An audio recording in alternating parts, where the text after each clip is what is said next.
Making a persona.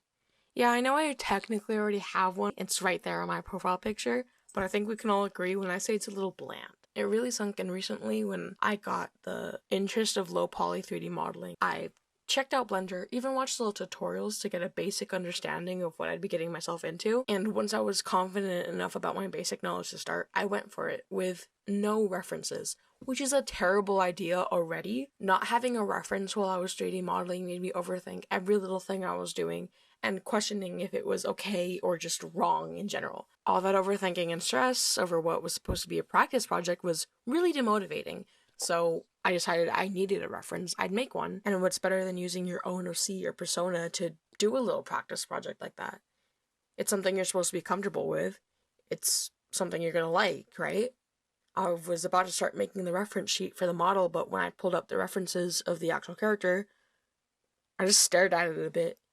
It seemed boring and not what I wanted to portray myself as to public. When I first made it, I listed a bunch of things that I liked, and while creating, I thought it would be best not to include every little thing so I could keep it simple. After all, I was going to draw it a lot, right? But in doing so, I didn't realize that I left out way too much. At first, I really liked the design. The purple, the hair, the eyes, everything. It's still made up of elements that I like, but it's just not enough. It wasn't really me or what I wanted to be seen as, and that's what a persona is supposed to do. Let other people see you how you want to be seen for. And sure, I liked how it looked, but it just wasn't good enough. So I decided it was time for a redesign.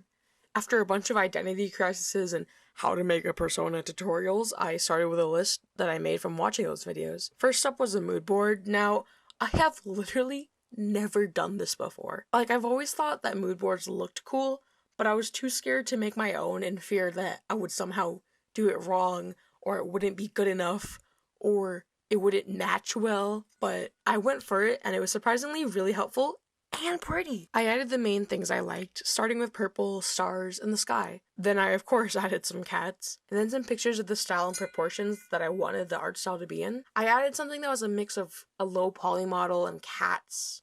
Another 2 cats, but purple, and then this little witch guy, which I thought was adorable. And then another thing that had to do with purple and the sky. So seeing the mood board finished, we can make a list of really simple things that appear in it, such as purple, the stars or sky, cats, the witch, whoa, my voice, the witch, the simple style with some of these, just the overall silly vibe of it, the little circle eyes, not really too detailed, but they're just the circle. Sometimes I see them called scene eyes because of the art style that scene has. And honestly, I love that because I myself am a scene boy. I just gotta say, I love the music. It is my favorite music ever. But enough of that. Now for my first mood board, I like to think that I did well. I really liked its vibe considering that it was the feeling I wanted to go for with my character. Putting that aside and referencing the list I made from the beginning again, I'm going to grab some of my old character references before putting them to the side as well. After all, I still like the character I made, so I'll just use it as a base. When I start drawing, I'm going to look at the little guys in my mood board for the style of the drawing, a really simple and silly one. Now I'll start drawing the character onto the sketch, the one I have in my references, so I can use it and add on to it later. Ooh, okay. Which reminds me, by the way, my character has this little accessory, the stylus.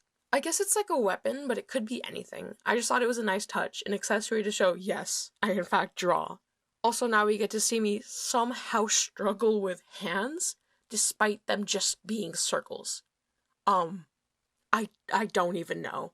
But now that the, base sketch is finished, and it's just the OC I had before, I'm going to look at everything on my mood board and the list of the mood board, and add the features I see on it onto the actual character. I'll draw the cat ears and tail for the cats. I'll draw the stars. And for the witch, I'll draw a little witch hat. The base character already has the rest of the list. Purple, the circle eyes, everything. Now onto coloring, so that way I can compare the designs in color, because it's kind of hard to see it in just sketch. Also, for now, I'm erasing the pen because I know it's something I want to keep, so I want to focus on the new elements that I'm adding to the character. I'm gonna be honest, I got most of the ideas from my new cat, Salem. She's an adorable little void witch who is probably plotting against me as we speak, but I love her.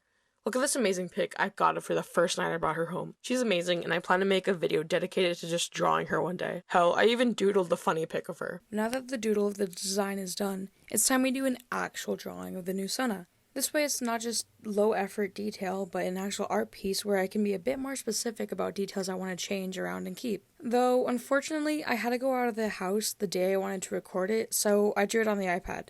We just get the time lapse. Because of the practice doodle we just made, I can use that as a reference too when I'm drawing this actual art piece. Now, here's where I make a bit of a change. Instead of having the stars float around the character like an aura, I decided to actually put them on the character, accessory-wise. One on the front of the witch hat, and one on the, what the hell is this called?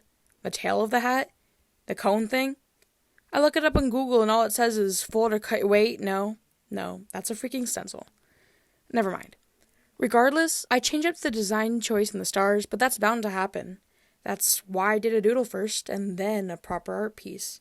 I also decided that I want to put a star necklace on, as the stripes are nice, but it seemed to be missing something. One last design change I make is the legs. As of right now, it's not necessarily a change because I haven't decided if I'll keep it or not, but I'm considering adding this fade onto the legs so that the yellow color makes an appearance on both the top and bottom of the character. I'm all for either one, so I'm going to slowly make my decision with getting the opinions and feedback of others, even you watching this. Honestly, that's pretty much it for this video. I'm pretty happy with the new design that I've made. I wanted to come back to content uploading with a proper sona, and this is what I've come up with. If you're subscribed to me already and have no idea who I am, I, regrettably, used to make gacha videos 4 more years back. If you're not subscribed and or you don't know me at all, hi!